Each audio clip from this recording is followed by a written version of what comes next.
প্ৰেমিকাক হত্যাৰ চেষ্টা উদণ্ড প্ৰেমিকৰ মাৰ্ঘেৰিটাত সংঘটিত হৈছে এক চাঞ্চল্যকৰ ঘটনা যোৱা নিশা সংঘটিত হৈছে এই চাঞ্চল্যকৰ ঘটনা মাৰ্ঘেৰিটাৰ ষ্টেচন পাৰৰ আকাশ দত্ত নামৰ এজন যুৱকে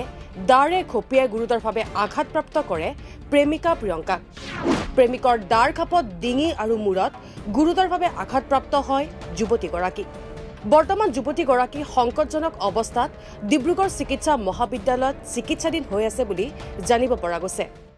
আগত একবাৰ ডিঙি চেপিছিলে তাৰ আৰু মোবাইলটো কাঢ়ি নিছিলে তেতিয়া গৈ পেলাই মোৰ ভতিজাবিলাক ধৰি লৈ আহিছে তাক মোবাইল পালোঁ সিহঁতক মাৰি থানাত লৈ গৈছিলোঁ থানাৰ পৰা আকৌ আমি কেছ নিদিলোঁ সৰু সুৰা হৈ বাদ দি আমি কেছ নিদিলোঁ আকৌ কালিৰ ঘটনা এই ৰাতি পিছফালৰ পৰা আহি এই বাথৰুমত গৈছে মানে আহোঁতে পিছফালে তাৰ দাউলি দি মাৰিলে ইয়াত হাতত লাগিলে ইয়াত কাটিলে ডিঙি কাটিব বিচাৰিছিল নেকি কালি 10:30মান আপুনি ড্ৰাগছ খায় মই শুনিছোঁ ড্ৰাগছটোত একবাৰ ধৰাও পৰিলে হয় একবাৰ ধৰাও পৰিছিল ছোৱালীটো কলেজত থাকিলে কিবা কথা পতা আছিলে নেকি সেইটো লৈ কিবা কিবি হ'ল নেকি ড্ৰাগছ আসক্ত প্ৰেমিক আকাশ দত্ত ইয়াৰ পূৰ্বেও আকাশ দত্তই আক্ৰমণ কৰিছিল প্ৰেমিকা প্ৰিয়ংকাক ইফালে ঘটনা সংঘটিত কৰি পলায়ন কৰে প্ৰেমিক আকাশ দত্ত উল্লেখ্য যে আকাশ দত্ত ড্ৰাগছ সৰবৰাহৰ অপৰাধত জেললৈ যাব লগা হৈছিল আচ্ছা যোৱাকালি ৰাতিৰ ঘটনা এইটো একচুৱেলি এইটো প্ৰেমজনিত ঘটনা বুলি এতিয়ালৈকে আমি তথ্য পোহৰলৈ আহিছে ল'ৰাটোৰ নাম আছে